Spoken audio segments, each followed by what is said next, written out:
Okay, people, sorry about that. I had a little bit of technical difficulties here getting on the live stream. It's a new thing for me, so I just had to figure out a couple of issues here. I'll tell you what I want to do. I want to grab this link and see about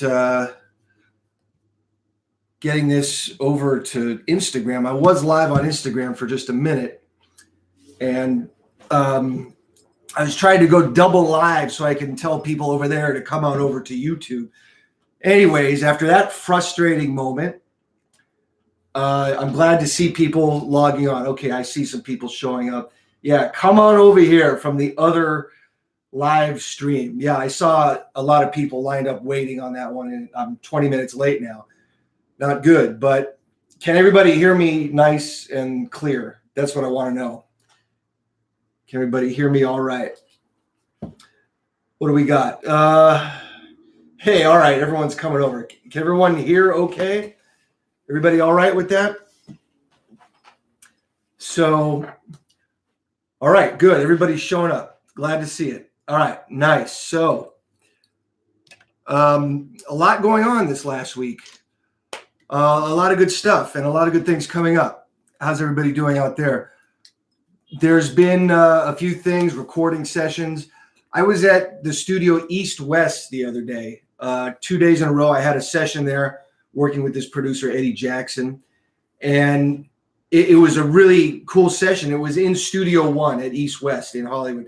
This is the studio where Frank Sinatra, it's known as kind of the Frank Sinatra room. He did a lot of his songs there with the orchestras, like Strangers in the Night. I'll put up a little Instagram clip from that later today, probably. But yeah, huge room, big drum sounds. It was kind of a pop punk thing that I was working on. And Slipknot was right next door recording. I saw my buddy Mike Fasano, drum tech. He was there getting things tuned up and going for Jay Weinberg. I heard a little bit of what was happening next door. Sounded great, sounded killer. And what else has been going on? There's been some gigs. There have been some new videos. I'm doing this new series now, at least for every Wednesday for the time being, how to learn songs quickly for drummers. It's me charting out and listening to songs in real time. Like you see me writing out the form of a song, the important kick snare patterns, the breaks, maybe there's time signature changes, the numbers of bars in each section. So that's been an important thing that kind of dovetails into like doing a gig where you have to adapt quickly. That's what I was doing on this recording session at East West, which was on Thursday and Friday. It was a situation where there's no rehearsal. This is very common nowadays. No rehearsal, just receiving the demos from the artist. And in this case, the demos were just scratch guitar and click track. Scratch guitar meaning that it's just a recorded guitar part that's just a guide. It's not going to be what you end up hearing in the final version, final mix of these songs, just a guide. And then there's just one single vocal. So I could kind of just tell, okay, this is the verse, this is the pre-chorus, this is the chorus, the post-chorus, intros, outros, make a real general cheat sheet because I know I'm going to be filling it in with a lot of details. We're going to go there and then we're going to figure out what works in studio. And I'm going to try some different kick snare patterns. Maybe I'm on the hi-hat and they say, okay, that kick snare pattern works, but maybe try playing that on the crash or play it on the hi-hat, but do a more open hi-hat. And we start going through all these specifics about each section. And it could take a while. It's not just like, here's a song and there's a drum machine that's been programmed and the songwriter has a very good idea of what they want for kick snare patterns, even fills. People can get very detailed in their drum machine programming. But in this case, there was none of that. So we had to figure it out from scratch. So 3 songs took about a day and a half, including setting up and getting sounds and all that, getting drum sounds. But we had to try many things. It was trial and error all the way. And you have to have a lot of patience as a drummer. Fortunately, the artist and producer were very good at communicating what they wanted. They spoke the language of rhythm and song arrangement. There's been times in recording sessions where maybe you have to figure out what the artist is really trying to say. And that can be a little frustrating at times. But again, you got to have patience. If you do, then they want to call you again, because there have been times where drummers have kind of lost it on producers and artists because they keep getting told to do something, now try something else, now try something else. And it's a lot of erasing what's on the chart and writing in the new kick snare pattern. And then that's not working, let's erase that and let's try something else. And it's a challenge. It's its own kind of challenge, and I like it a lot. So yeah, that was an interesting session. There's the new Phil X and the Drills record coming out. If you watch the Motley Crue Dirt movie over this weekend, like most of the guitars that you hear for the live sequences or where they're rehearsing, that's Phil playing guitar. And him and I were in a band almost 20 years ago. Phil's in Bon Jovi now. He's the replacement for Richie Sambora. He's perfect for that gig. Great vocalist as well as guitar player. So he's got a record out with his band, his solo band called The Drills. And he's releasing like 3 volumes of this record. So volume 1 comes out May 3rd. I'm on a track. There's Taylor Hawkins. There's Abe Jr. from Paul McCartney's band. Brent Fitz is on there. Randy Cook. Like every track is a different drummer. So he's got practically every kind of rock session player in LA on these 3 volumes. It's going to be very interesting. The track that I did, it's like Van Halen, I'm the One meets Smokin' by Boston. But anyways, let's see what you guys are saying today. Greetings from Germany. Well, thanks. Let's see. Sticks are grip or grip tape. Well, I got a pair right here. I use the grip tape, and you can see that's a used pair of sticks right there. It's chewed up in the middle from all the rim shots. I use the grip tape. I've gotten used to that. I was playing on tour. Actually, it was when it was the Motley Crue Alice tour. And there'd be these shows like Tampa, Florida, where it's like really hot and super humid. And the sticks just start slipping out of your hands. It just gets so hot and sweaty, like instantly. And Tommy Lee's drum tech, Nick Engel, he told me, why don't you try some of this grip tape that Tommy uses? And you know what? I've never gone back ever since. So it's the Ahead grip tape that I've been using for that. Who else do we have here? Let's see. He's from Curitiba, Brazil. Great. That's a city we definitely played. Great rock fans there. How do you choose the sizes of your drums when you go on the road for a gig in general?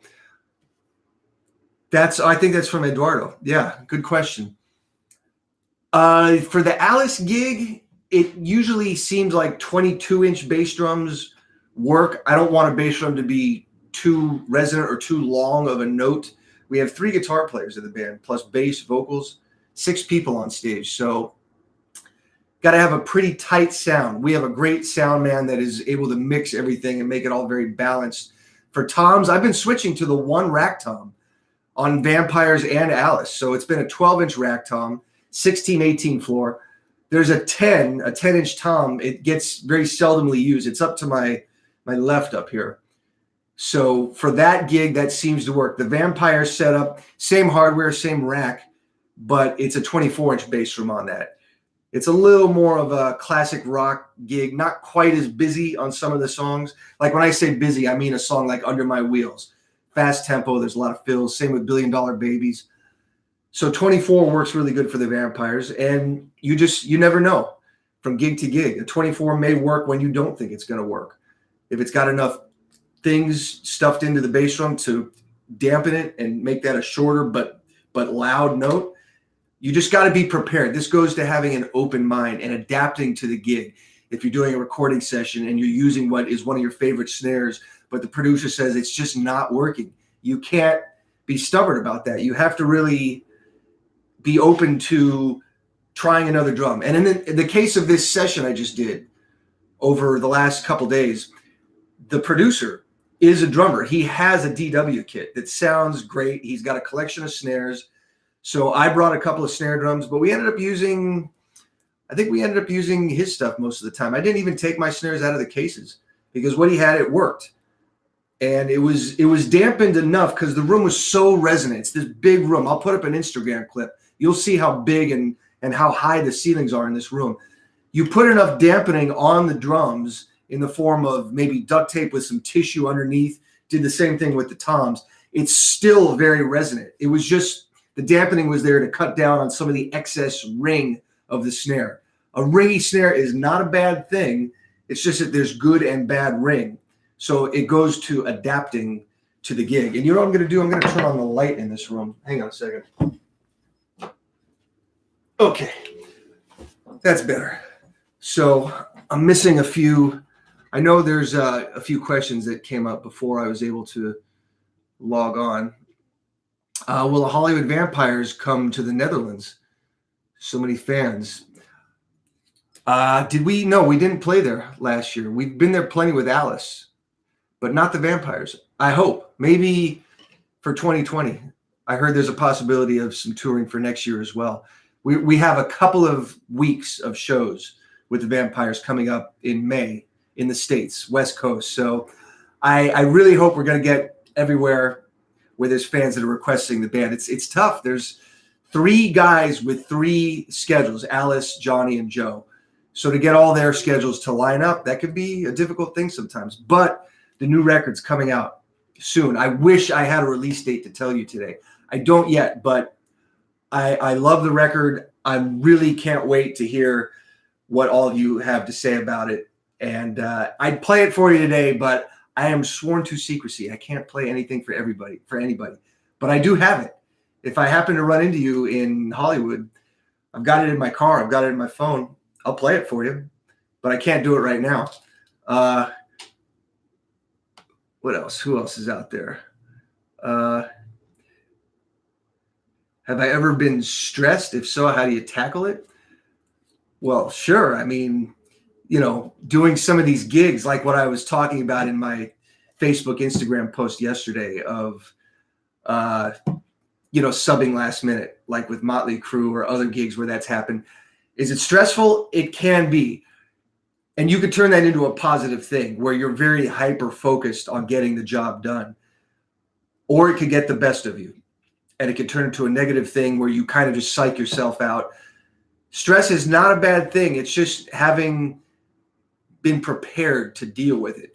And I've learned that a lot of the time, if I'm stressed about something, about a gig, it usually works out fine because I've done the over preparation. In fact, that's probably how I handle most gigs. I don't prepare. I over prepare. I wouldn't do it any other way. I want to come in knowing as much as I possibly can about the songs we're going to play. So yeah, stress, not a bad thing. Last week you made a few comments about your click track. Could you go into more depth about how the click is started, who controls it? For those not aware of what a click track is, it's a metronome. And live, I hear it in my in-ear monitor for the purpose of playing a song and having it be right exactly on the right tempo in the pocket. We don't use any backing tracks live. No extra keyboards, guitars, vocals coming out of a pre-recorded hard drive or Pro Tools unit. That would be a reason to play to a click track live because the band, the artist has all this extra stuff coming out of the PA that's synced up with the song the band is playing. But I do play to a click track on some songs because it just works. It just feels right. It starts at the exact right tempo. If you're jet lagged and the first show in Europe is a festival, like we did that once. We flew over to Europe. The flight got delayed by like a day. So we flew in and then the very next morning we had to leave and go play at, I think it was Grass Pop or Hellfest, one of those.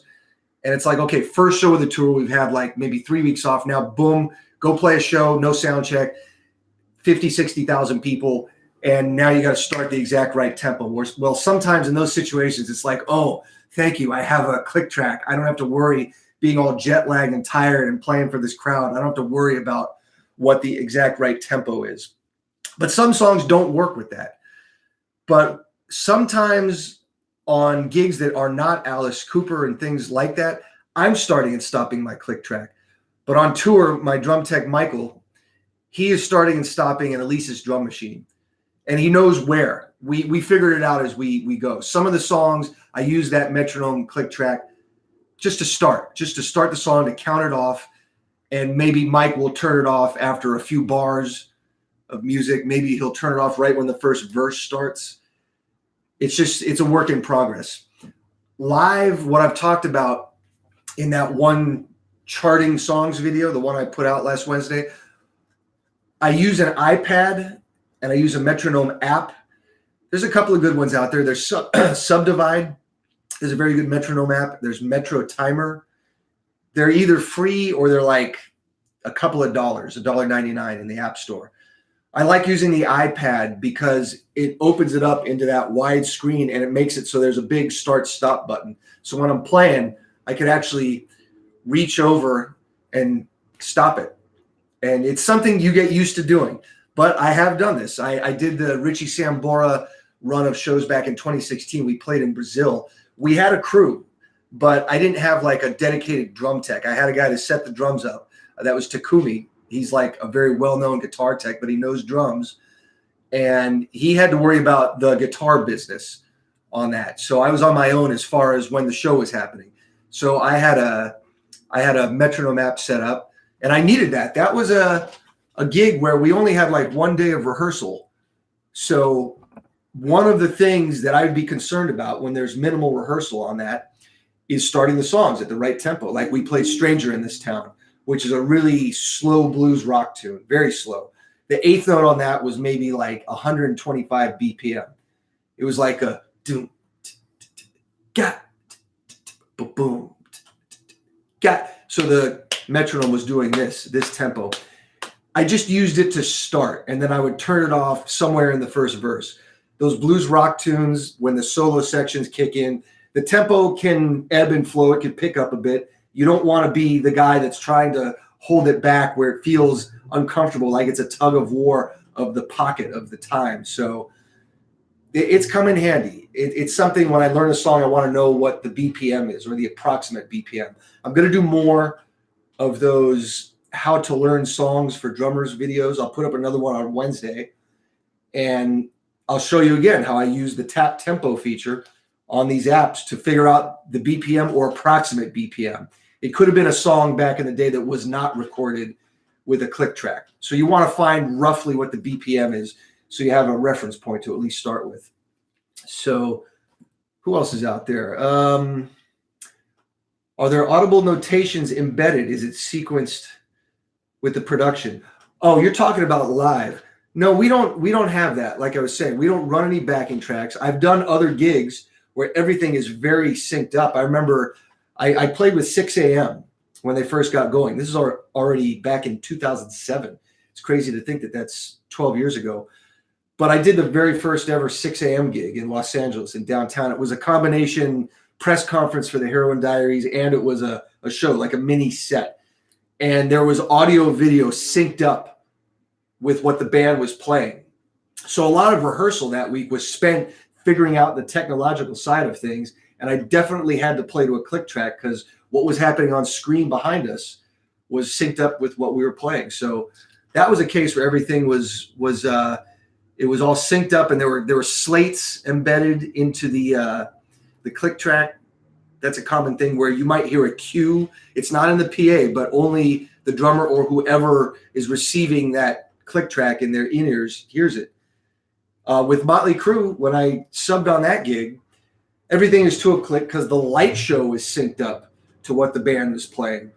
Everything, every fill, like Tommy Lee would play if it was you'd see the lights do that. It was programmed into the lights, and the whole band would get the click track, which I thought was interesting. So you would see certain songs, there would be no count off. There'd be no 1, 2, 3, 4 in. The band would just start. And I remember watching that when we were first on tour with them, and I figured it out. I'm like, oh, well, they're obviously all receiving the click because they all get the count off. It's a rare thing, but you do see that once in a while. It's a lot of technology, and there's a lot riding on it. There's a lot that could potentially go wrong. So you have to have very good crew people that can deal with all that stuff. Who else? I don't want to miss. I know I'm missing a few. Anything I could tell you about the new album? I don't know. The new Hollywood Vampires record. Anything I can tell you? Well, it's mostly original this time. I think that's been put out there. And it's going to be hopefully out coinciding somewhat with the tour we're doing, although I don't know that yet. But I'm just really, really happy with how it came out. And maybe by next week, I'll be able to tell you more about the record. So we'll see. Who else we got? A good practice pad. I'm going to buy one in a few days. Oh, that's from Glen Sobel, Italia. That's a fan page in Italy. They're on Instagram. Check them out. Very cool posts. There's a few Glen Sobel fan pages. I'm really flattered that you guys make these and put up posts. You find pictures that I didn't even know existed sometimes. So that's always cool. Practice pads, the Evans EQ. That's a nice bouncy practice pad. And you really got to learn to control things. You can play doubles easy on it, but now the point is controlling the double strokes. That's the one that I'm warming up on a lot, in addition to the DW pad kit. That's a kit where it's got pads about this big, and it's got four. It represents snare, 2 rack toms, and a floor tom. And then it's got one for a pedal to be hooked up to. So that's a good pad kit as well. I use that to warm up on tour a lot. Do I dampen bottom heads as well? Yeah, actually, in the studio, just yesterday or the day before, this was at East West for this session I was talking about, there was an intro section where there were hits, and it was snare and floor tom. It was like da-da, da-da-da-da, 3, 4, da-da, da-da-da-da. And the problem on that, just for that intro section, is the floor tom was too resonant. And so we stopped, and the 2 assistants came out to bring some tissue and tape to dampen the top head. And then we did that section again. We went to record the intro because we were just doing it section by section. Still too much resonance on the floor tom. So the assistants came back out and they dampened the bottom head. And that did it. That cut down on the resonance just for that section. And then we took the tape off and did the rest of the song. Or actually, I think we did the intro last. That's what it was, because we figured that it was too resonant. Let's just get the rest of the song and let's come back. Very pieced together in a lot of ways, but an interesting way to do a session. It doesn't sound like that for the end result, which is interesting. If I was able to have a camera there for people to see how this went down, it might be surprising for a lot of people. But as a drummer, you have to be able to adapt, like I was saying, and deal with the situation where you're not playing from beginning to end. You're going through verses and choruses and pre-choruses, and you're trying different things. You're analyzing, does it work with the rhythm guitar parts that are already on tape or on the Pro Tools session in this case? You have to match up to what they're playing. And then when it's all finished, usually they erase the scratch guitar track that's not used, and then there's real guitar put on, played to the drums. So hopefully one of these days I'll be able to do some kind of video that shows more of what goes on in studio. That'd be great, I think. Playing live, have you ever turned the beat around? What do you do if that happens? My advice, any advice if that happens? This is from Ken. Best way to prevent that in practice technique. Have I ever turned the beat around? Hell no.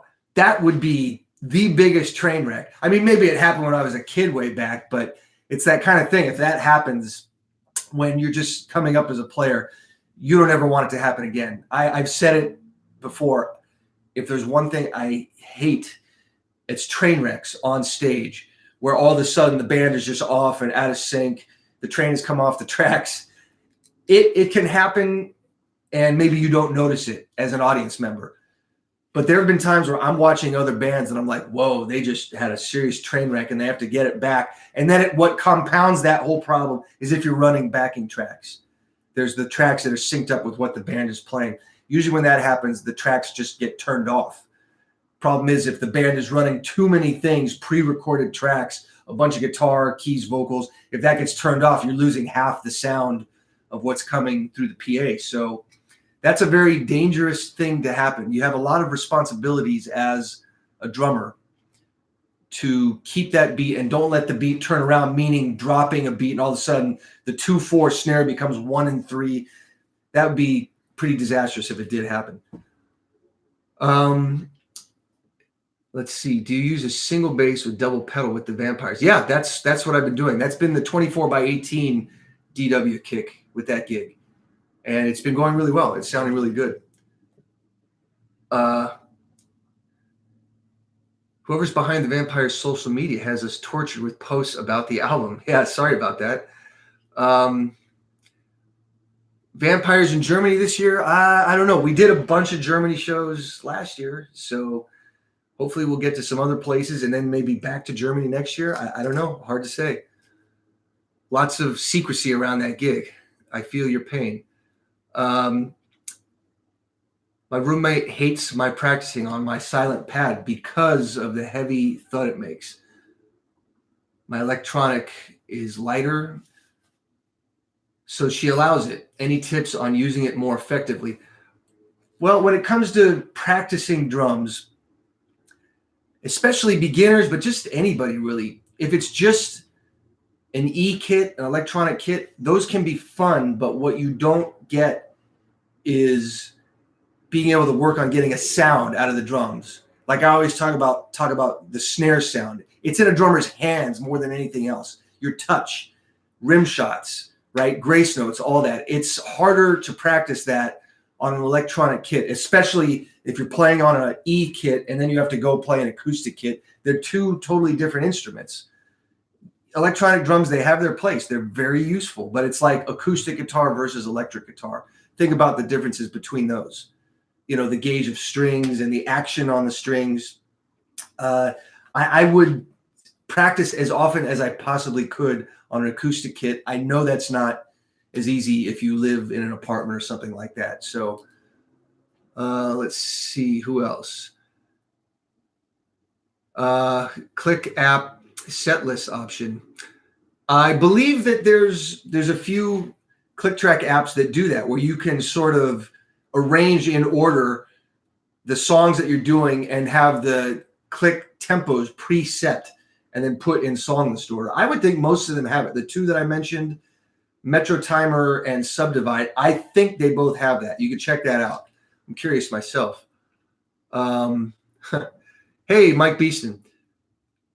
When playing with Alice, how much freedom do you have to ad lib? It's not really a jam kind of gig. So I think once things are set, they are more or less set. Do things evolve? Sure. Yeah, things can evolve. They can change here and there. But we're not jamming any sections out. Nothing gets stretched out during the show that can be different lengths from night to night. The way I play certain songs, it pretty much remains, let's say, over 95% the same from night to night. I think that's true for everybody in the band. It's very different from, say, well, from gigs I've done. Very different from like the Richie Sambora gig, who he likes to jam. It's got a blues element to it, or playing with Orianthi. Again, a jam aspect to that. Not on every song, but there's certainly songs where I was playing with them where there would be extended sections, and you just have to be a band that listens to each other and figures out where the solo lead section is ending, and then you're going to go back into the final outro or the chorus. And you got to be ready for that. That's a whole different thing from just having a song that you're going to play the same every night. It's an important thing as a musician to have that experience of playing with a band that's going to be jamming and having to have eye contact and be aware of when things are changing. That's like teaching at Musicians Institute. That was always an important class for the students, I felt, was those classes where people learn how to be in a band together on a stage in a performance situation. There'd be a lot of young students. They'd be there and they'd be really into like progressive drumming, which is great. I love it. You know, Rush and everything else, Dream Theater. Those are bands where it's set in stone, the parts. But now these students were in a jam situation, something based on 12-bar blues. Could be a funky rock tune with the 12-bar blues, and it goes around however many times in solo sections, and then it goes to the next verse, chorus. You have to learn to be listening in the moment in those situations. Let's see. Best band of all time? Oh, that's impossible.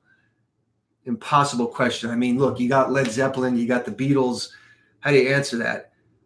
Do I have any phobias? Yes. Train wrecks, live, in concert. I don't want it to happen. where the band train wrecks. That is my worst nightmare. I've had nightmares about that.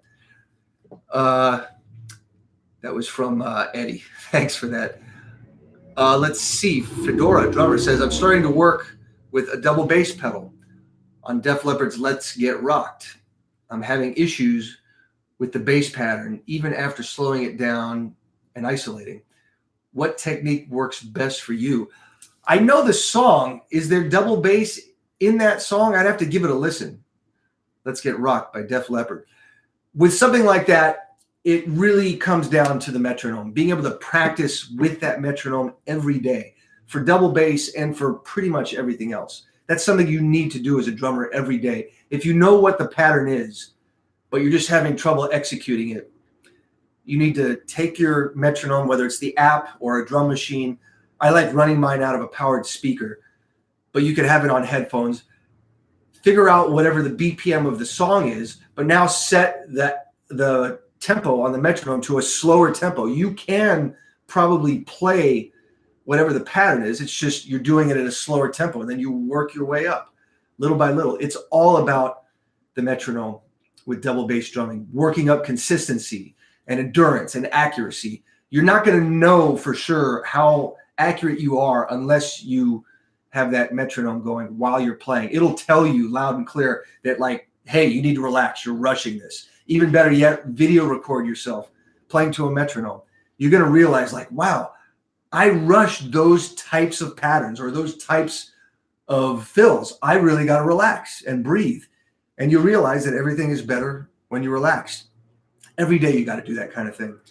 So let's see. Robert, again, when you were playing without a click, what are you thinking about to help keep your meter on point? Is it vocals? Is it guitar? Is it something deeper within yourself? What is your main marker? Well, the more that you practice with metronomes and the more you play with a band with a metronome click track, the better your internal clock gets. Think about that. And when you record in the studio, you're under the microscope, where most songs, not all, most are recorded with a click track of some kind. So you're learning something about your own playing every time you're in the studio. You realize how much you need to relax, especially on the fast stuff sometimes. It's amazing how something is so intense, yet you have to be so relaxed when you play. That's what I'm thinking about a lot of the time, if I have to think at all. If you think too much, it's going to sound like that. It's going to come out in your playing, that you're trying to do something. You're not doing, but you're trying. Things are better when you just do. Everything's better, relax. You're not thinking too hard about anything. Although there can be certain passages or fills or unison things with the band where you realize that's a part coming up where it has to be very precise. So there could be some thought put into that, like making sure that I don't get too adrenalized or over anxious for that part. But again, you watch videos of yourself. That's one thing YouTube is good for, watching from the audience filmed YouTube clips, where I might watch and think like, and be real super hypercritical and say, oh yeah, I started that song a little too fast, or there's that one fill, it was a tiny bit on top of it, I got to lay back. And you start thinking about these things. So it's a fine line. You don't want to think too much. Let's see. DW owner and fan here. This is Charlie. Why did you switch to DW? What was wrong with Pearl in your mind? Actually, I was with Mapex for 16 years. I was not with Pearl. They're all great companies. All the major drum companies and a lot of the smaller boutique companies, they all make great stuff. Reason being, they got a lot of competition with each other. I was with Mapex a long time, and it's just the make of the drums. I think they changed the way they were manufacturing things. There was a lot of drummers that were playing those drums after a while, a lot of Nashville players, a lot of indie rock guys, a lot of R&B guys. They had a couple of metal people, but for the sounds I was going for and for the way that my playing had kind of evolved over the years, your playing does change. It just seemed like things had grown apart in that respect with the way the drums were made and the shells, the hardware. And there's been plenty of guys that sound great on Mapex kits, no doubt. And I still have obviously a lot of that gear, the Mapex gear, but DW made sense for a lot of reasons. They're very much a rock and roll company with a lot of hard rock players. They're located literally 20 minutes from where I live. I was already a DW pedal guy, and I had played enough of their drums where I felt that now was the time to make the switch. I never wanted to be one of those drummers where every 2 years, seemingly, there would be a new endorsement company. We've all seen that. There have been certain drummers, they've been around decades, and they've played like every drum company that there is, every major company. They've been there for at least a couple years. That's always a weird thing. So yeah, really happy where I'm at with DW, and I'm still buddies with all the Mapex guys. I saw them at the NAMM show, hung out at their booth. Things are cool, and they had some really nice looking new gear. So it's very much a personal preference kind of situation. Let's see. How do you fix or handle a train wreck live? Yeah. Well, the first thing is to not panic. And I've said this before, when this kind of thing happens, sometimes it just feels like everybody in the band turns and looks at the drummer with this look on their face like save us. Get us out of this, right? So you have to be on some kind of high alert for those things. Like if a singer comes in early or late, which can happen when you're not running backing tracks, meaning that the song doesn't have to be set in stone as far as the length. If the singer comes in late in a verse, it's not that big of a deal. You just have to know that, okay, the singer came in a couple of bars late, so the verse starts here instead of here. And you don't change to the pre-chorus or whatever the next section is. You don't change to that until all the verse is done. That's why you have to be able to hear the singer.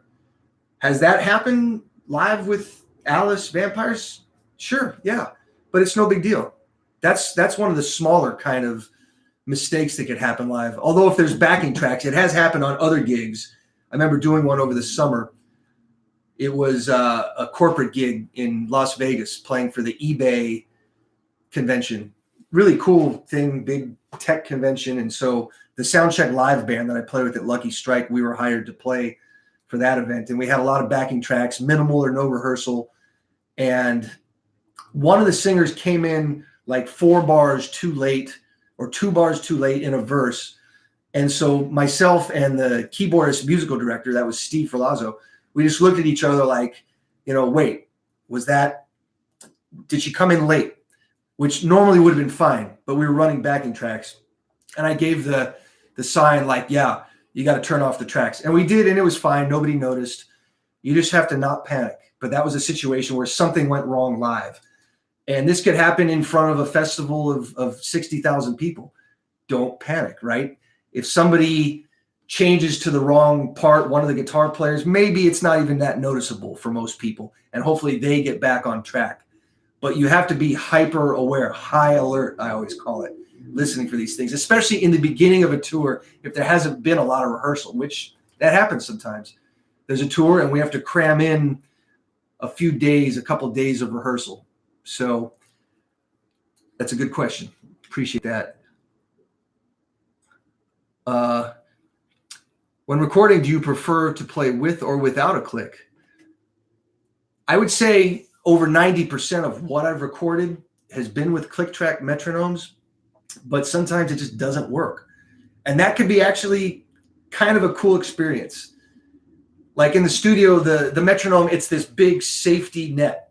It's this thing where you're under that microscope, but sometimes you eliminate the click. It's very refreshing. I remember doing a Chris and Pelletieri record back in 2008. Wicked Maiden, I think, was the record. And that's all, it's metal music. Very BPM, very, very, what's the word, gridded out, if you know what the grid is on the Pro Tools screen. But I think it was me that convinced them to try this one song without a click, and we did. And it's on the record. I can't remember the title of that record, but it had an interesting, cool little double bass, 3-stroke rough sort of pattern going on. And I was like, wow, that was cool. It had been a while probably since I had done something without a click track. Maybe it was a few months. And then you get reminded, oh yeah, this is cool. Or to record on tape instead of Pro Tools, you get reminded, oh yeah, this is what tape sounds like. And once in a while, things just don't work. Or maybe you start it with a click track and turn it off. It's just there to get the song going for the band. but you want that real live on the spot feel where you could tell it's guys in a room playing together. Sometimes the click, it's not going to work. So yeah, maybe there'll be some other stuff in the future where I'm going to record without. I'm going to let you know. Do you wear ear protection? This is from Chris. Ear protection, if I'm not using in-ear monitors, I see. Have you suffered any hearing damage over the years? Nothing really that I could tell. The ears can ring after a show, whether it's my show or going to see a show. We've all had that. But now with in-ear monitors, it's kind of made it so we can control the master volume. We don't need to have everything super loud. And there's no chance of feedback or anything like that. So because of that, I think it's saved mine and other people's hearing. There's guys that have been playing for decades and they're used to having wedges, speaker pointed right up at you, just screaming with guitar and drums. And as a result, those people have some hearing damage. But fortunately, I think I'm doing okay in that department. Protect your hearing. Cheers from Norway. How many gigs do you have going at the moment? Hard worker for sure. Well, I appreciate that. It's not really like having specific bands as much as it is being like a musician on call. Last weekend, I think it was the night before doing my last live stream, I had a gig. It was what's known as a corporate gig. And it was a band that was put together by a guy that books musicians for these types of gigs. And it was all people I know. And that wasn't a band that's going to remain as that lineup, but it might play again with a slightly different lineup. A lot of gigs happen like that, where it's almost like a pickup gig in a way, where it's like a pickup basketball game. You just start playing. And in the case of that, we had one rehearsal. We had a list of songs. Everybody had to do their homework. As far as actual gigs where I'm like a touring member, there's Alice, there's the Vampires. When there's recording sessions, you're being hired for the day or for the week or whatever to do whatever the artist has. So I guess you could say you're temporarily a part of that gig. But that's what being a journeyman player is being able to adapt to the situation. And the more you do that, the better you get, the more confidence you get to walk in to a situation not knowing what to expect. Like, is this artist going to be super specific about what they want me to play in studio? Or are they going to say, just do your thing? I want to have you in here because I want your playing and your ideas. It could go either way. It could be a mixture of both. You just don't know. So, but the trick is getting called back for future work by that artist or that producer. And they know that you're going to adapt into that new group situation, ideally. So let's see. I was tracking out the Cars song Drive, and there are some verses with light bongo in the background. What do you do for that when playing out without rehearsal? I think I played that song once.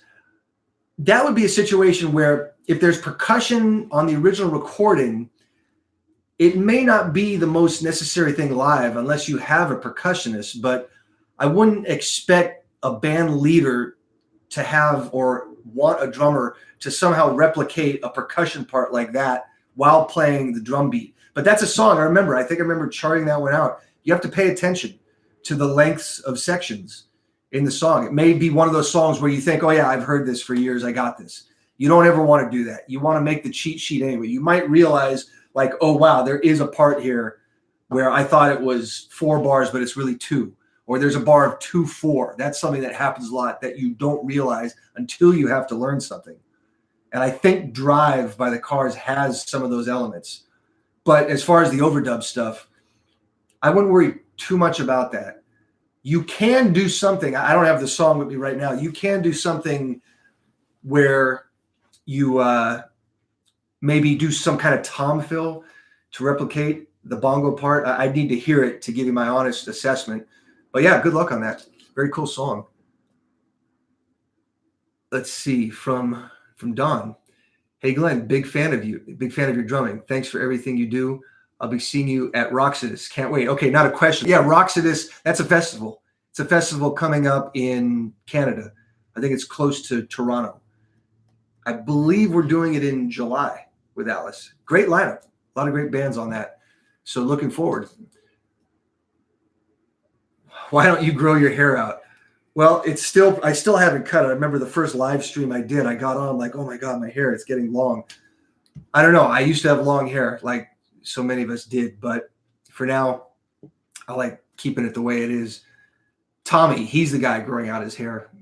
Ask him when he's going to cut his hair. He's the guy that made me or told me way back in the day that long hair, you got long hair, you need to cut it. So that's the guy you got to ask. I got to get Tommy on one of these live streams. We can talk about all this stuff. Would be awesome if you could make a few quick drum technique instructional videos in the future. That's from Eddie. There are YouTube lessons I have out there. Mostly they're lessons that go along with the column I write for Drum Magazine. They're not on hand technique specifically. They're on ideas, concepts, but there's a few out there. They're on my YouTube channel or they're on Drum Magazine's YouTube channel. There's clips from drum clinics floating around out there. But yeah, more like focused video content, that could happen in the future. It's something where if I'm going to do it, I want to do it right. I want to do it correct. So hopefully, I appreciate you asking the question. Robert asked, how feasible is it to play drums for an actual living?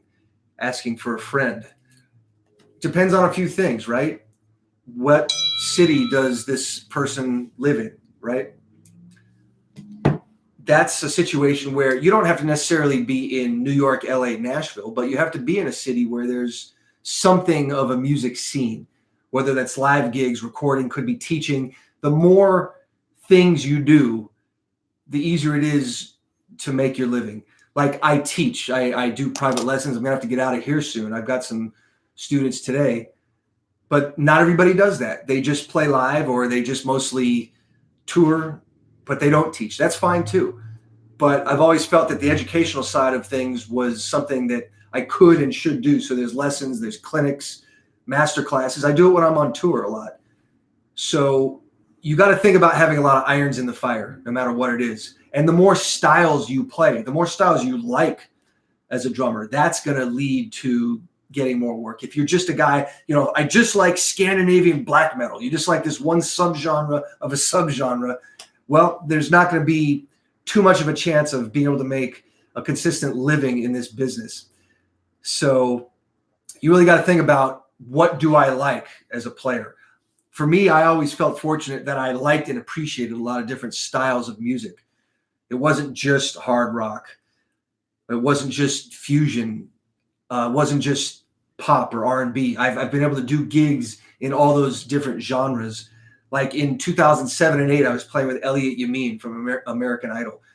It was a pop R&B gig, and he had a big hit that lasted a long time, so it kept the band out on tour a lot in 2007. And I remember thinking, like, this is different. This is going to make me a better musician playing on this gig. My one concern was coming in to audition for them and not sound like a rock guy trying to do the pop R&B thing. And I always joke that I fooled him really good, but it was a different type of gig, and people were surprised that I was on the gig, which was a good thing. You want to show people that you're versatile, or as versatile as you can be. You want to be able to demonstrate that, because it can lead to more work in the future. And every style is related. They all help each other in one way or another. So it really depends on a few things like that for making a living. Let's see. How old was I when I started playing? That's from Denise. I was 11 when I started playing, but I didn't get a drum set till I was almost 13. I had to work for it. I had to earn it. Started out on a pad, junior high, middle school. There was a drum set in class, so I tried to play that every chance I got, an old Slingerland kit.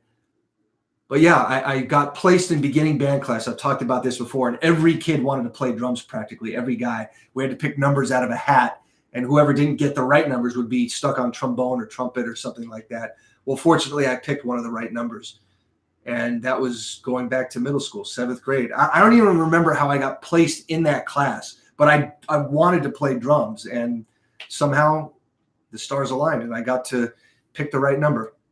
So time we got right now. I did get started late, so I'm gonna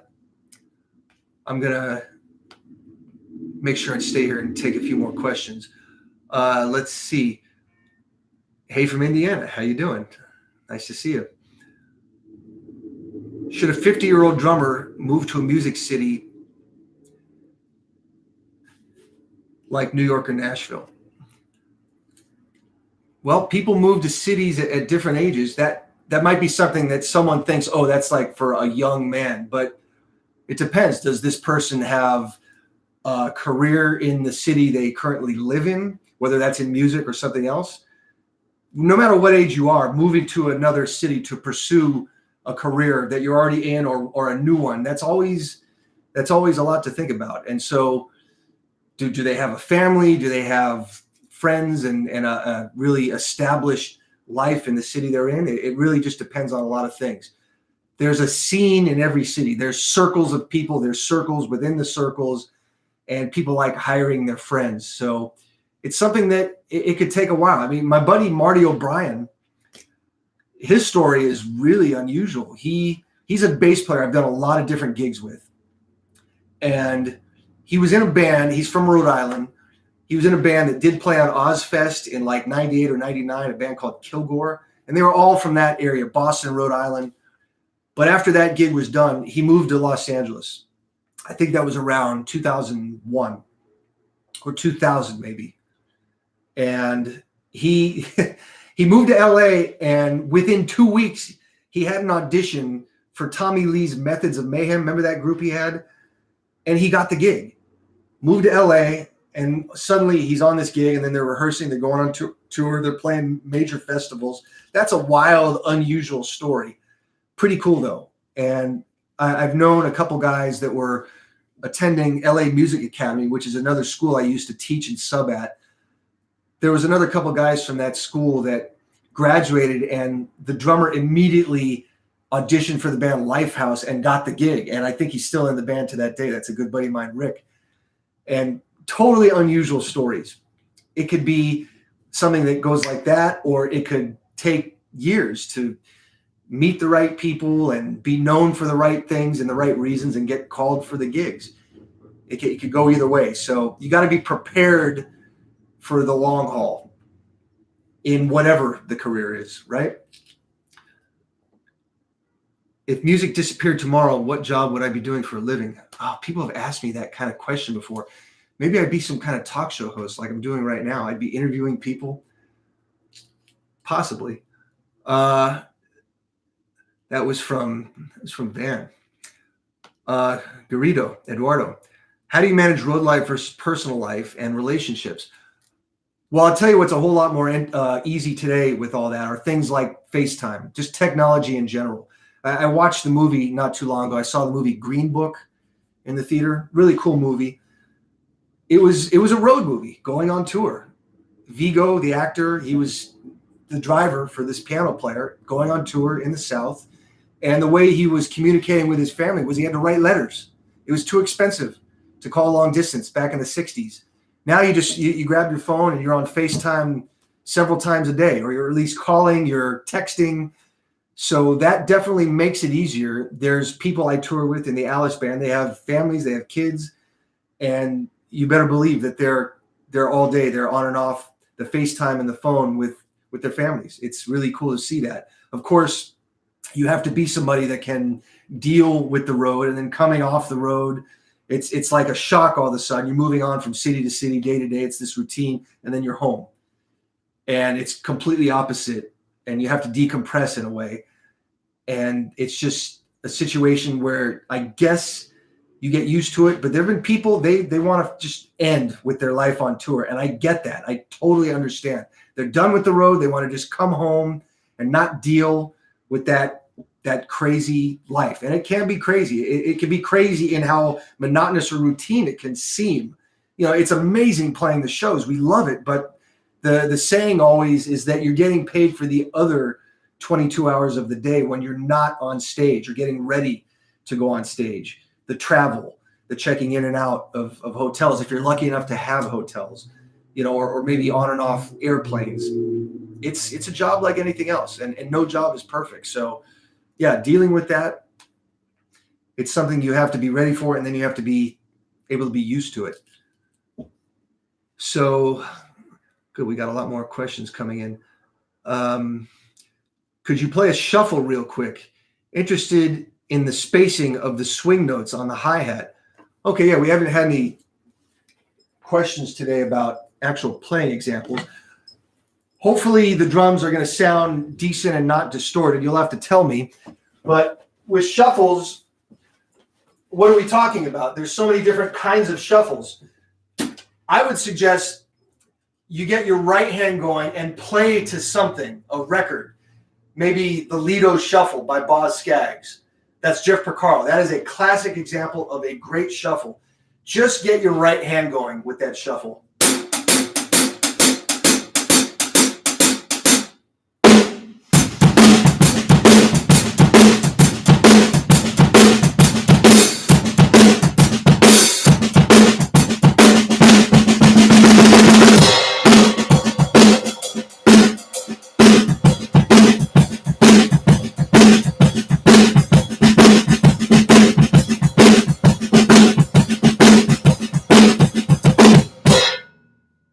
So notice how I'm playing this.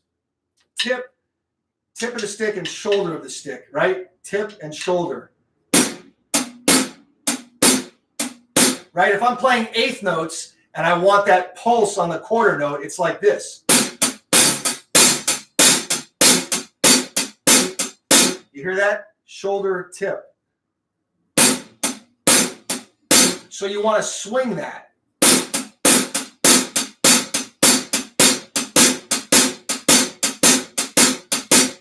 That's what I'm saying. Get your right hand grooving while playing along to some record. And then you can add your snare on 2 and 4.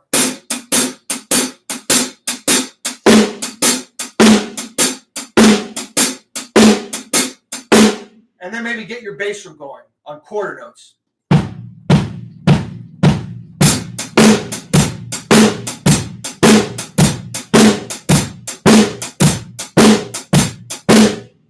You've got all three of those hitting at the same time, right? And then you've got the grace notes that come in, right? The grace notes that are nice and soft.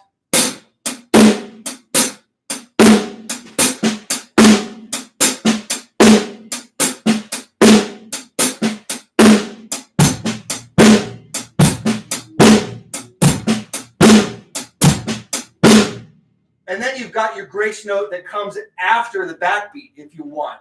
That would be, that's called a control stroke. It's a double stroke where the first note is the louder one and the second is the softer. And it's the opposite of a pull-out stroke where it's a double where the second note is the accent.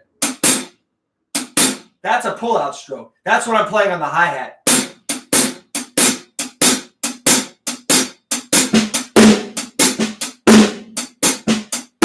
But now I'll add the control stroke on the backbeat.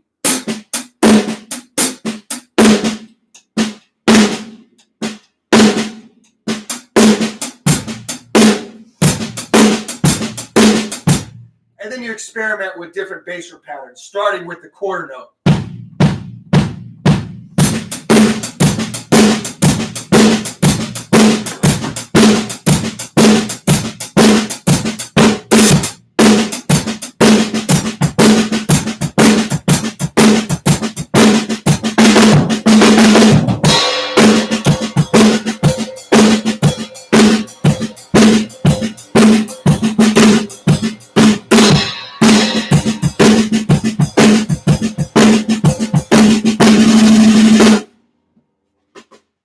So I actually didn't ask you guys if that's, I should have checked to see if anybody was thinking it's distorted. What do we got? Drums sound great. Okay, good. I'm still playing around. I want to get more improvements made to the way the drums sound. I'm going to need to get a couple of microphones for this and some way to sort of patch in like an interface so it could sound better and better each time. But yeah, the shuffle, there's so many different kinds of shuffles. I mean, there's the cheating shuffle too, which I've used a lot. I did that a little bit where the right hand is playing a grace note or two on the snare drum as well as playing the ride cymbal. It's got that motion. That's something I've been able to get a lot of mileage out of over the years. and I've said this a lot, shuffles are kind of becoming a lost art in a way. Like there's so much music coming out nowadays that's just like, it's very straight. It's 16th notes, it's 8th notes, 32nd notes, not a lot with triplets. There's just a lot of drummers and drum students. They're not up on their triplet subdivisions and note values, like not being able to identify what an 8th note triplet is or a quarter note triplet. That stuff is important. That's the kind of things where you need a good teacher to bring you through all these note values so you know what it is that you're playing and all the ways that you need to work out your independence using these different note values. But shuffles are important. And then there's halftime shuffles. There's everything that's like the Texas style shuffles that you would hear in ZZ Top songs or Stevie Ray Vaughan, things like that. I love that stuff. And I love getting a chance to play those kind of grooves in songs. So yeah, thanks for that. Come back to the Impellitteri band, please. I miss you. That's from Jorge. Well, in Impellitteri now, he's had a couple of different drummers. I think I saw the Impellitteri band has dates coming up, and Patrick Johansson is on drums. He's the guy that's played with Yngwie Malmsteen for years. I don't think he's doing that gig anymore, but he did for a long time. Great drummer. And then also John Deddy was playing in the Impellitteri band. He's another good buddy of mine. Super great, just metal drummer. He's the guy that subbed in Anthrax and Slayer at the same time on their Australia run a few years ago. And yeah, I see Chris around once in a while. It'd be great to jam with him again. Maybe I'll try to get him down to my residency gig in Hollywood one of these months. Let's see. Hey, Glenn, do you think the Vampires will ever come to Canada and do an all-out tour? I hope so. I know we have Alice band dates coming up in Canada this year. Some of that, I don't know for sure. I need to check. Some of that might be the Alice and Hailstorm co-headlining tour with Motionless in White opening. We're doing like maybe a month or more of dates. So some of that could include Canada. I hope so. I love going there, especially in the summertime. Why does my foot do the hi-hat part? That's from David. Is that something that got auto-corrected? Did you mean to say that a different way? Your hi-hat, your left foot it's important. That's like the forgotten limb for a lot of people. Like when I'm playing certain grooves and I'm on the ride or the crash, oftentimes my left foot is doing 8th notes. And then you have the opportunity of hitting those open hi-hats on the upbeats of 16th notes. It's just something that helps line everything up. So your left foot is important as far as limb independence and being able to play more variety of different kinds of grooves. Will you be trying to do Soul Sundays while on the road? Yeah. If there's a way to fit it in, the only couple of ways where I'd be prevented from doing that is if we're traveling at the time, if we're like busing it or on an airplane. Although it wouldn't be impossible to go live on a bus. It wouldn't be with a laptop. Maybe it might have to be more cell phone. I don't know. And the other way that would prevent that from happening is if we're in Europe. So Sunday at noon LA time could be 8 or 9 p.m. in Europe, which would be showtime. But again, maybe it's possible to do something live from the dressing room. I like being consistent about this, but I'm going to do my best. I think it's kind of cool to do it when on tour, because then I can have other people drop into the hotel room. I may have a special guest coming next week here. I'm going to confirm that real soon, but got a lot of friends that I want to interview or just hang and talk with. Great shuffle. I do doubles. Okay. Doubles meaning with the right hand. It's a double stroke that you're playing when you play the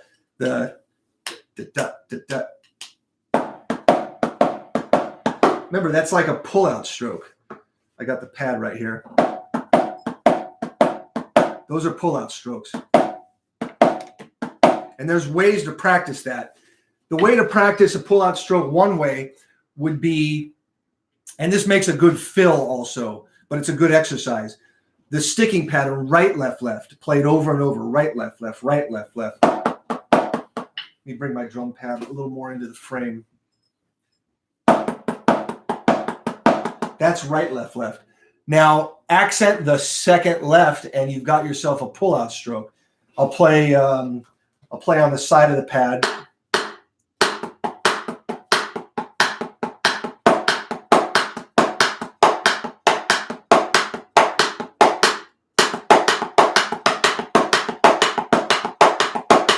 So it's right, left, left, but it actually makes a good fill. Here, I'll play it on the kit for a second.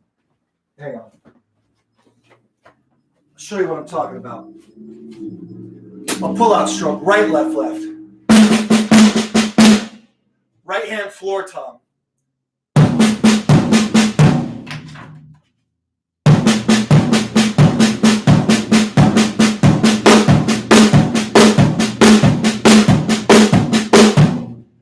So that's a good exercise.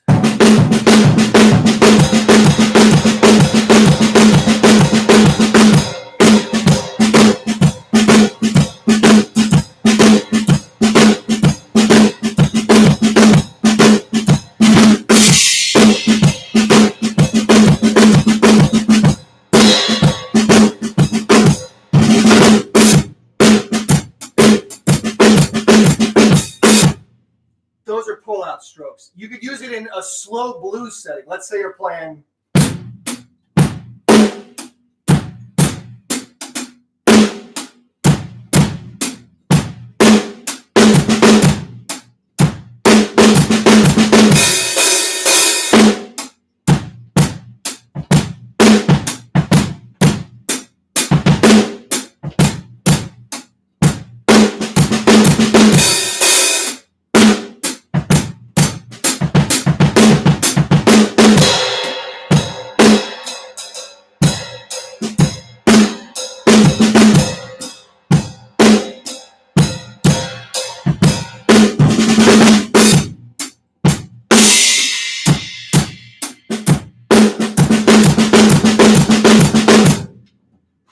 Pull-out strokes.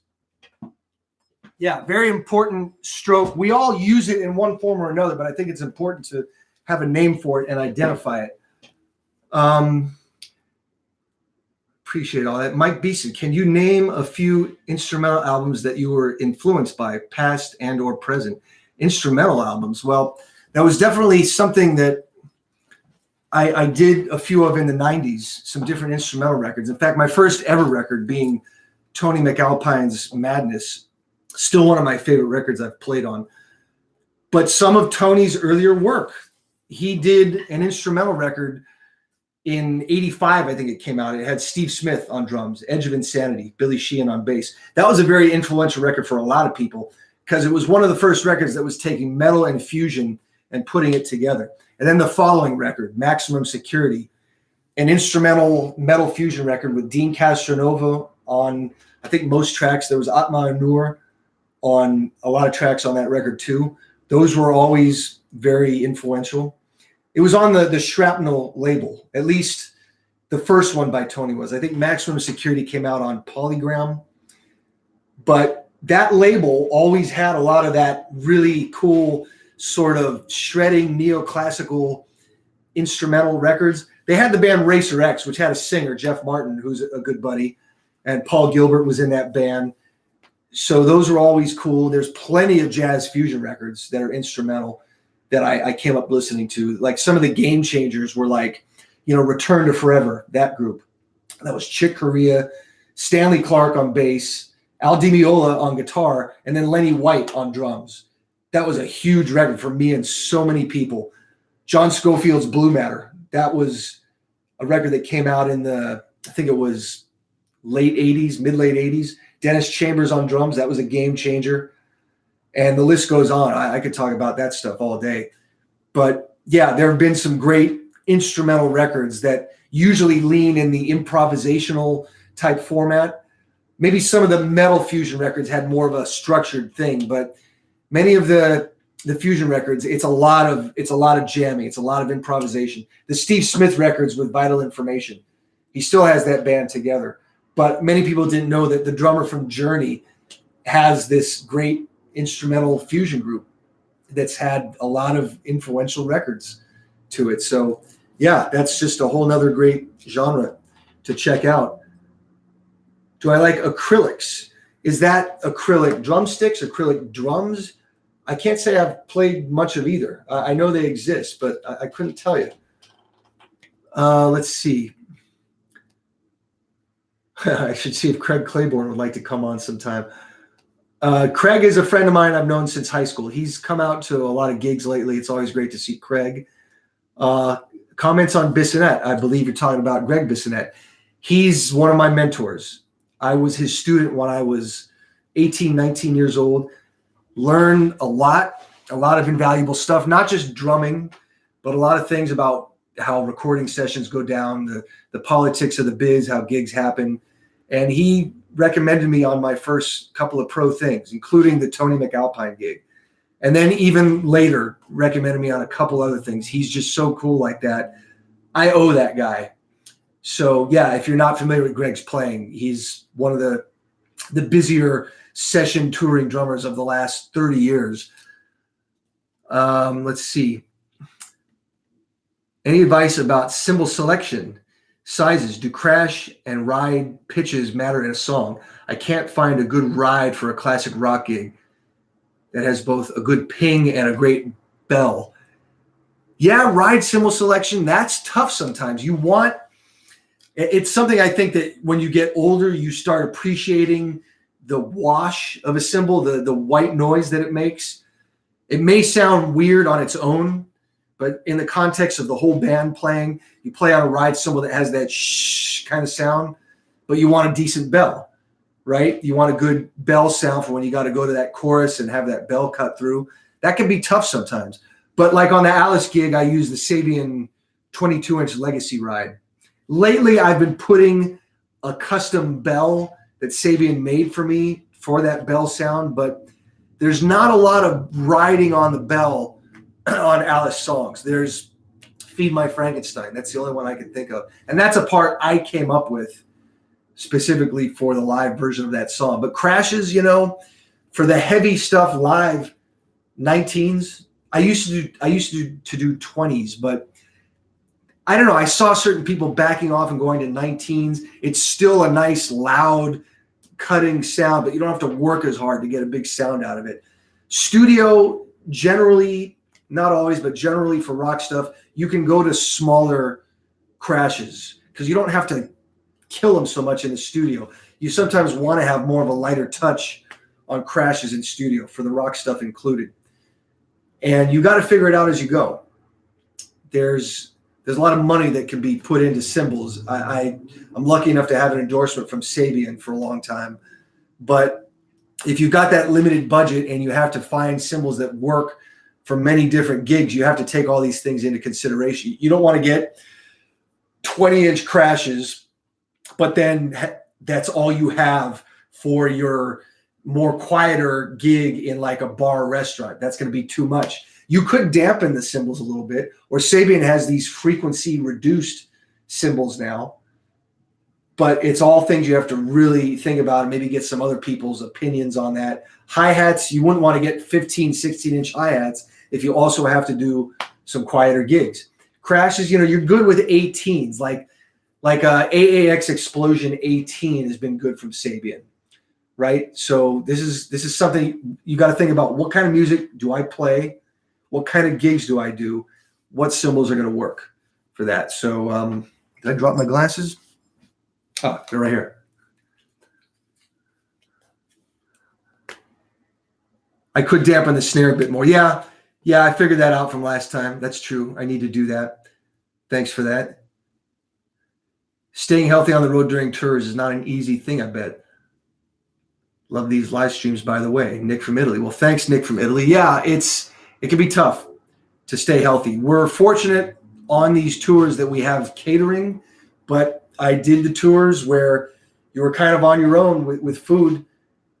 The tours where maybe the club that you're playing would give you a buyout. They give you 15 or 20 bucks for lunch or dinner, and you got to figure out after sound check where you're going to eat.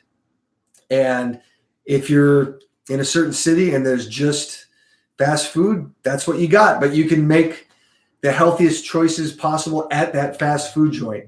It's one of the sacrifices that you make on tour, that's for sure.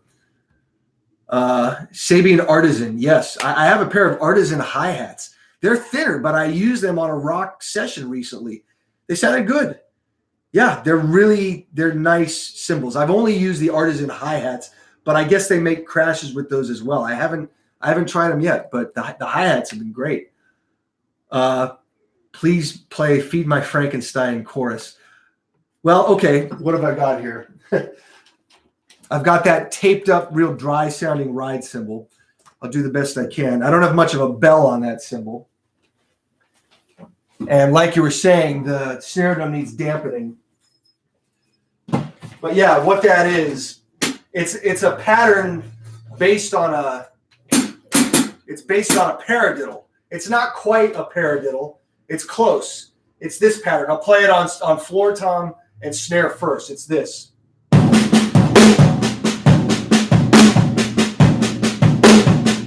fact, let me put this here. Yeah, I think it sounds better here.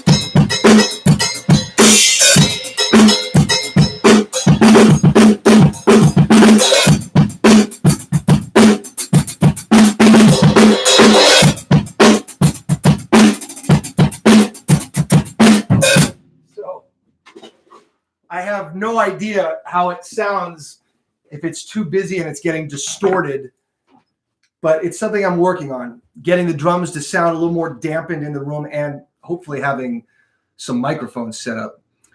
So, and there's a couple of drum cams of that song of Feed My Frankenstein where you hear the drum part pretty good. Let's see here. I tried Feed My Frankenstein with a 20-inch K ride bell and sounds kind of good. All right, yeah, you experiment. That's good. From 1 to 10, your overhead mics are set. Oh, I don't have overhead mics yet. I'm saying I need to get that for the room here. I think that's something that will help get a clearer sound for the drums. I tried to not play too loud. If I hit the snare hard, I know it really can distort for this microphone right here. Let me see. How much time do you devote to training Really Amazing on drums? Well, thanks for that.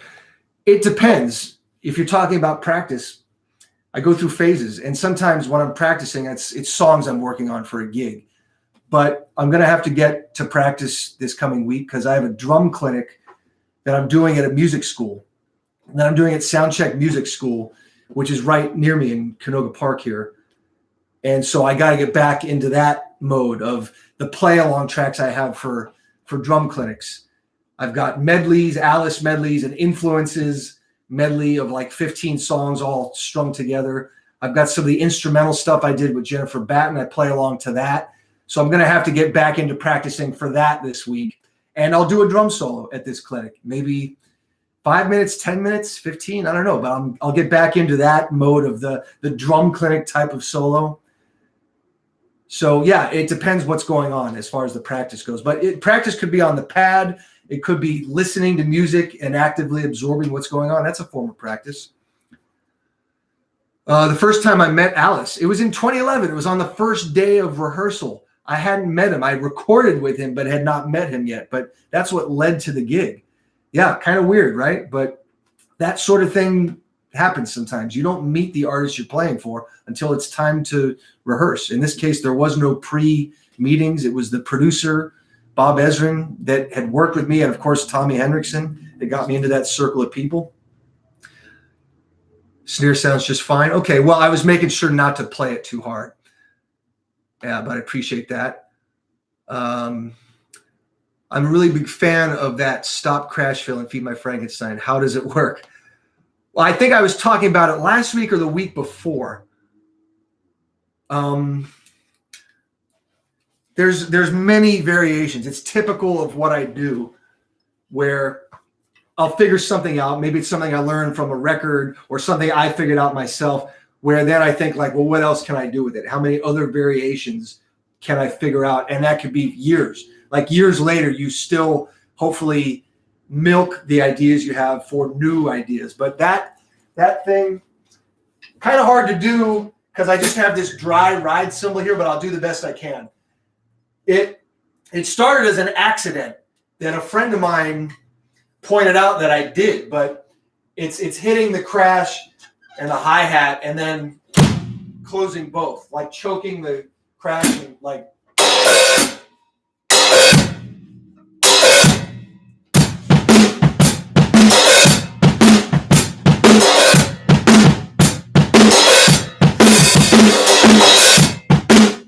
Right, so that's like a 4-count move. 1, 2, 3, 4.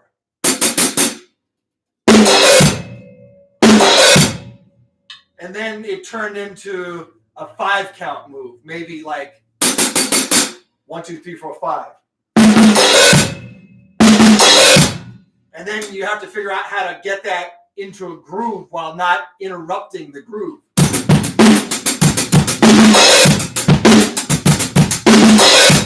Or I had one where I figured out how to get 2 hits out of the same cymbal, like an uppercut, because I couldn't hit 2 cymbals and this and then choke everything. It was easier to hit the same cymbal twice, so it was an uppercut and then a downstroke.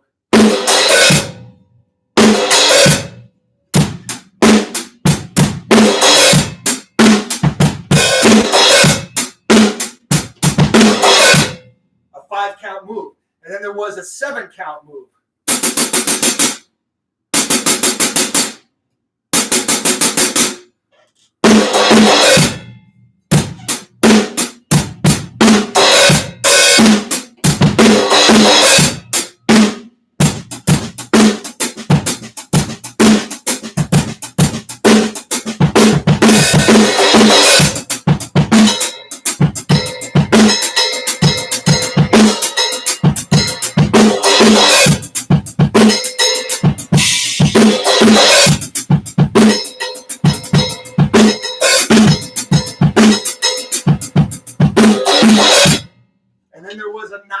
Move. I just kept adding.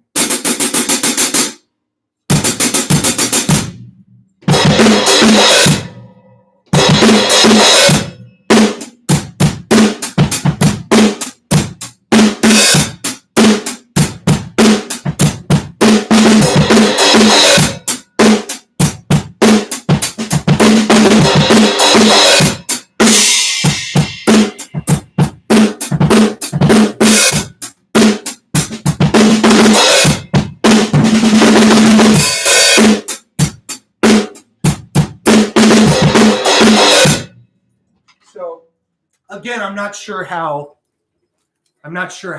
clear that's coming through on the other side, but let me see. Any drum clinics in Italy or Europe?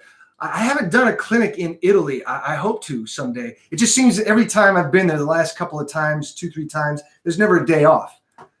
But I've spent a lot of time there. I've played with Vasco Rossi in that country, Italy's biggest rock star, and then obviously the shows with Alice and the Vampires. So hopefully one day soon. Let's see.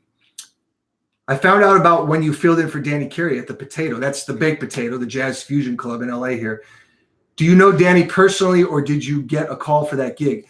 No, I've known Danny for a number of years, and it's from hanging out at the Baked Potato there. That's this world famous hole-in-the-wall jazz fusion club. And that was a situation. It was 2009, I'm pretty sure. And there's a clip or 2 on YouTube from that. But he got the flu suddenly. And the band Volto that he's played in for a long time, it's a jazz fusion group. It started out mostly doing covers, like they were playing Weather Report and Billy Cobham stuff, and they'd mix in some classic rock, King Crimson, even Leonard Skinner. But at the time, the band had Kirk Covington on keyboards and even vocals. But the thing is, Kirk Covington is a drummer first, I think. He is this insanely talented multi-instrumental musician. He plays flute, I think he may have moved back to LA. He was living in Austin for a number of years. But anyways, the band Volto with Kirk in it and with Danny Carey, they would sometimes do some double drumming. Kirk would have his keyboard set up, but then to his left, he'd have a mini 3-piece kit. And so when I subbed for Danny, we did some of that double drumming thing. It was a very last minute thing. By that time, Volto had some originals, which I believe the guitar player John Ziegler had a hand in writing a lot of that. And the bass player for that gig was Pete Griffin, who was also subbing for Lance, the bass player, Lance Morrison, who's been Don Henley's bass player for a long time. And it's cool that he's doing a fusion gig because it's so opposite of what he does on the Henley gig. And that was a blast. It was a no rehearsal thing. Just get the recordings of the originals, which are generally, they're very jazz based in that there's a form. You know, with jazz, you have the form. There's the A section, the B section, right? And then everyone just solos over the form of the song. And that's the format that they write in. It's fusion. It's heavy fusion, rock fusion, but it's jazz nonetheless, where you've got the solo sections. And of course, there's spaces for the drums to solo over vamps and things like that. So yeah, that was fun. I mean, it was a situation where somebody got sick and they just could not make the gig. It's happened to all of us where we've had to miss for some reason. You don't want to play when you're literally, you know, puking up. It's just the show has to go on. So yeah, Danny is just a super cool, humble drummer. And I heard there's a new Tool record coming out. In fact, I did see him at the Baked Potato not long ago. We were there to watch Simon Phillips. So of course, a lot of drummers came out and Danny said, yeah, new Tool, it's coming. So I'm looking forward to that. He's one of the guys carrying the torch for a modern act that has some very innovative, progressive drumming and compositions in it. So let me see. Do you ever play around on electronic drums like the ones from the 80s? Not too much, but actually my residency gig next month, Soundcheck Live at Lucky Strike, they're doing a special night.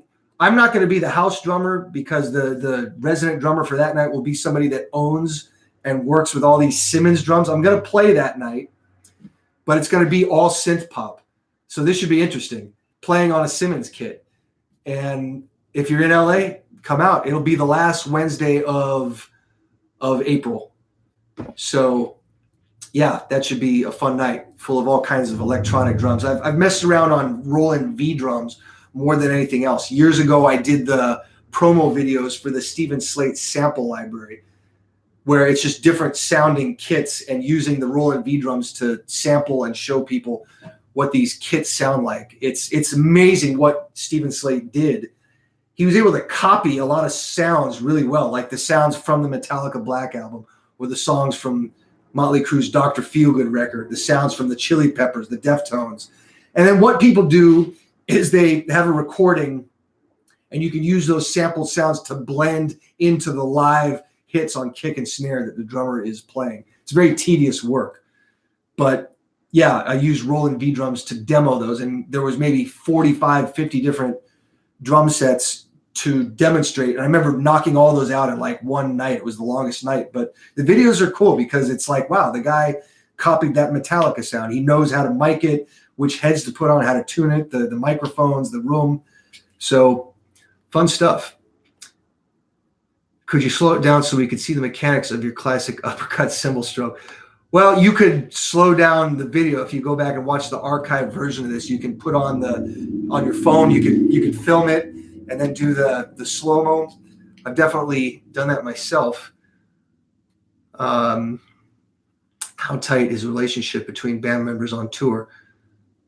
Well, with all of us in the Alice group, it's great. Everybody gets along, and we're really lucky for that because there's definitely groups of people that are going on tour, and maybe they shouldn't be people that are spending that much time together.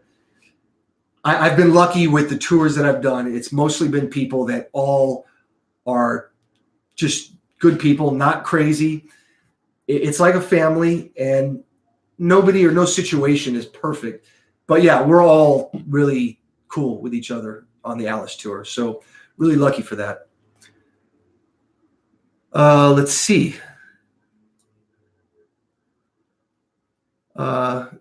Glam rock, is that what it was? Leonard Skinner. Redneck glam? No, it's Skinner. It's one of the original Southern rock groups. Still great music to this day. They had Artemis Pyle in the band. He's a big influence of mine. Oh, you guys are really cool. Can you say me hello? I'm Mattia, Berlin. I'm a guitarist. Well, how you doing? Obviously from Berlin. Wonderful. So I definitely have to get out of here soon. Like I said, I have to do some teaching today, but I believe I'll have a guest in here next week. Hopefully. I don't want to say yet because I have to make sure that he can make it. But Wednesday, I am definitely going to put up another how to learn songs quickly for drummers video. I think I need to do several of those just to see the way I do it. The way I chart songs out, it's not the only way. You ask different drummers, you're going to get different answers on how they do it. But you come up with your own kind of shorthand after a while, which is cool. You figure it out. It evolves. And the more I've done it, the better I've got at doing that. Like when I do my residency gig in Los Angeles, we used to do that every week. And I talked about this before. Every week, a new list of songs to learn. And it was a lot of charting. And I just got so much more efficient at doing all that, at how to group the bars of the sections together and the repeat signs, and just making it a lot more condensed where I can understand it. And a lot of times we wouldn't even get a chance to rehearse the songs. If we had a lot to do, it would just be a sound check rehearsal, and everybody had to do their homework. And occasionally we'd have subs in that resident band, and the subs, they realize like, whoa, you guys are serious. This is a lot of stuff. And maybe they didn't do enough of their homework. And you realize that you don't want to be that person that shows up to rehearse and you're the one that doesn't quite know what the next section is. You always want to over prepare, like I talk about. It's adapting to the situation. I said I was going to talk about that today, and that's definitely something we can talk more about. So I see a couple more people here. Could Nikki Sixx be my guest someday? Well, that would be cool.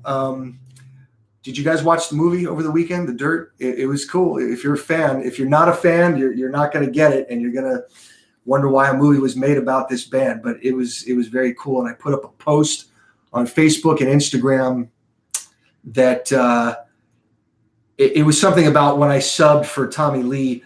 I was watching the movie with one of my best friends, and I pulled out my phone to show him a certain picture of something from back then. And I ended up finding some video and pictures that I forgot about, that I had never shared. I forgot were in there. So I put those up yesterday. Cool memories for sure. I figured since everyone's talking about it this weekend that I'd share my personal side of that. That was a great time. We were on Motley Crue's farewell tour in 2014 and 15. And yeah, it was really nothing to complain about on that tour. So I appreciate you guys coming out today. Sorry about the technical difficulties in the beginning of getting the live stream going. I promise you next week, it will be on time. I was 15, 20 minutes late today. Unforgivable. But yeah, we will see you next week at this time. And if you didn't get a question answered today, come on back. We'll see you there. All right, guys, have a good Sunday.